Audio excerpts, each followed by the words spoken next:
Yuk ikutin cerita Gajah Mada, seorang Mahapatih yang bersumpah untuk menyatukan seluruh wilayah Nusantara di bawah Kerajaan Majapahit. Kerajaan Majapahit atau dikenal juga dengan nama Wilwatikta didirikan oleh Raden Wijaya, menantu dari Raja terakhir Singasari, Kertanegara. Kerajaan Majapahit diyakini sebagai kerajaan terbesar yang pernah ada di Nusantara dengan kekuasaan atas Jawa, Sumatera, Kalimantan, Malaya, Sulawesi, Papua, dan Kepulauan Sulu di Filipina. Kata Majapahit sendiri berasal dari buah dari pohon maja yang memiliki rasa pahit yang tumbuh di daerah Trowulan di mana kerajaan Majapahit didirikan. Pemerintahan Raden Wijaya tergolong stabil meskipun terjadi sebuah pemberontakan oleh Ranggalawe. Namun, pemberontakan ini dipadamkan setelah Ranggalawe dikalahkan di pertempuran Sungai Tambak Beras. Setelah wafat, Raden Wijaya digantikan oleh anaknya Jayanegara. Pemerintahan Jayanegara ditandai dengan kesulitan dan kekacauan yang disebabkan oleh pemberontakan dari rekan seperjuangan ayahnya sendiri. Di antaranya adalah pemberontakan Gajah Biru dan pemberontakan Kuti. Pemberontakan Kuti menjadi yang paling mematikan di mana pasukan pemberontak berhasil merebut ibu kota Majapahit. Jayanegara nyaris saja mati di tangan pemberontak, seandainya tidak ada Gajah Mada dan pasukan elit Bayangkara yang mengawalnya. Jayanegara pun berhasil kabur dan bersembunyi di desa Badander.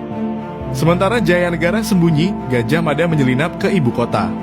Setelah mempelajari bahwa rakyat dan bangsawan tidak mendukung pemberontakan, Gajah Mada membentuk pasukan perlawanan. Setelah berhasil mengalahkan pemberontak, Jayanegara kembali ke ibu kota dan mengangkat Gajah Mada sebagai patih Majapahit. Selama pemerintahannya, Raja Jayanegara dikenal sebagai raja yang tidak baik. Jayanegara dikatakan sering memaksa meniduri perempuan yang kerap kali sudah menjadi pasangan orang lain. Suatu hari, Jayanegara dibunuh oleh tabibnya sendiri, Tanca. Konon, Tanca melakukannya karena dendam istrinya pernah dicabuli. Sumber lain mengatakan Gajah Mada yang membunuh Jayanegara karena tak ingin Majapahit dipimpin orang jahat. Ibu tiri Jayanegara, Gayatri Rajapatni, seorang perempuan yang sangat dihormati di Majapahit, semestinya naik tahta menjadi ratu, namun beliau menolak dan memilih untuk menjadi bhiksuni.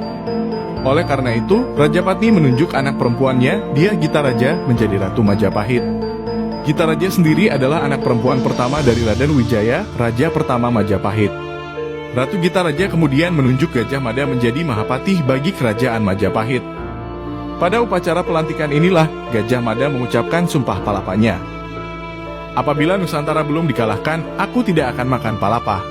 Apabila Gurun, Seram, Tanjung Pura, Haru, Pahang, Dompo, Bali, Sunda, Palembang, Temasek telah dikalahkan, barulah aku akan makan palapa. Tidak mengkonsumsi palapa sering diartikan oleh sejarawan sebagai puasa mutih, yaitu sebuah tradisi Jawa di mana makanan yang boleh dikonsumsi hanyalah nasi putih, sayuran polos, air putih, tanpa bumbu rempah apapun.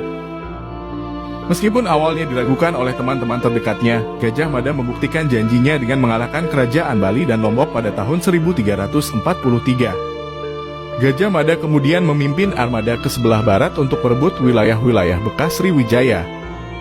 Di sana, ia dan pasukan Majapahit berhasil menaklukkan Samudra Pasai, Bintan, Temasek, Melayu, dan Kalimantan. Ratu Gitaraja meninggalkan jabatannya sebagai ratu pada saat ibunya, Rajapatni, meninggal dunia. Gitaraja kemudian menunjuk anaknya, Hayam Wuruk, untuk menjadi Raja Majapahit pada tahun 1350. Pada tahun 1355, Hayam Wuruk melancarkan serangan ke kerajaan Dayak dan Sarunai di Kalimantan. Meskipun pada akhirnya menang, perperangan ini menjadi yang terberat bagi kerajaan Majapahit dengan korban pasukan yang tidak sedikit. Di bawah Hayam Wuruk, Gajah Mada berhasil menyatukan wilayah yang hampir sama dengan wilayah Indonesia sekarang, ditambah Singapura, Malaysia, Brunei, dan Filipina Selatan. Majapahit secara efektif menjadi kerajaan terbesar yang pernah ada di Nusantara. Tinggallah Sunda yang tidak mau tunduk pada kerajaan Majapahit. Hayam Wuruk kemudian menawarkan dirinya untuk menikahi putri kerajaan Sunda, Dyah Pitaloka, dan membentuk persekutuan antara dua kerajaan tersebut. Kerajaan Sunda menerima penawaran tersebut dan berjalan menuju ibu kota Majapahit untuk melaksanakan upacara pernikahan. Akan tetapi, Gajah Mada melihat hal ini sebagai peluang untuk menuntut ketundukan kerajaan Sunda kepada Majapahit.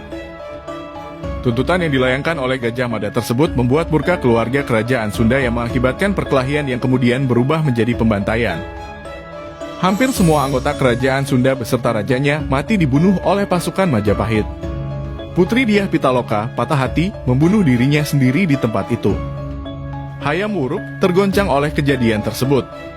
Para petinggi dan pejabat Majapahit menyalahkan Gajah Mada atas tragedi tersebut dan memutuskan untuk mencabut jabatannya. Gajah Mada menghabisi sisa masa hidupnya di Madakaripura dan wafat pada tahun 1364. Pada tahun 1389, Hayam Wuruk wafat dan Majapahit dihadapi dengan konflik pewaris tahta. Konflik ini terjadi antara Kusumawardhani, anak perempuan Hayam Wuruk, dan Pangeran Wirabumi, anak Hayam Wuruk dari seorang selir.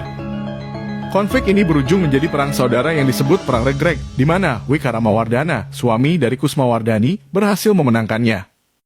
Pada tahun 1405 sampai dengan 1433, Nusantara dikunjungi oleh Laksamana Muslim Cheng Ho dari dinasti Ming. Berbeda dengan dinasti pendahulunya yang fokus berdagang, dinasti Ming berambisi mengubah tatanan geopolitik di Asia Tenggara. Cheng Ho mendorong penyebaran agama Islam di Nusantara, terutama di Sumatera dan Malaya di mana Kesultanan Malaka berada.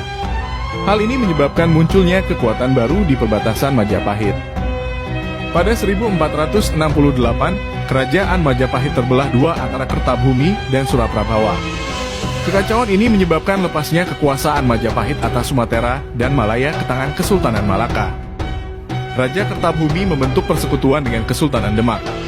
Namun, pada tahun 1478, Raja Rana Wijaya, penerus dari Suraprabawa, menyerbu Trowulan dan membunuh Raja Kertabumi.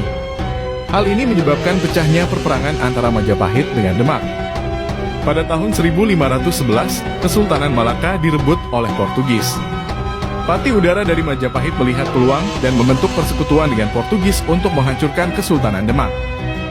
Kesultanan Demak merespon dengan menyerang Majapahit di bawah pimpinan Adipati Yunus. Pada tahun 1527, Kerajaan Majapahit berakhir dan untuk pertama kalinya, Kesultanan Islam menjadi kekuatan dominan di Pulau Jawa. Keruntuhan Majapahit menyebabkan terjadinya pelarian dari para abdi dalam, pengrajin, pendeta, dan anggota Kerajaan Majapahit ke timur Nusantara, terutama ke Pulau Bali. Halo teman-teman, yuk ikuti akun Historia Mundi di YouTube untuk video sejarah yang lebih detail dan lengkap. Sampai bertemu di video selanjutnya.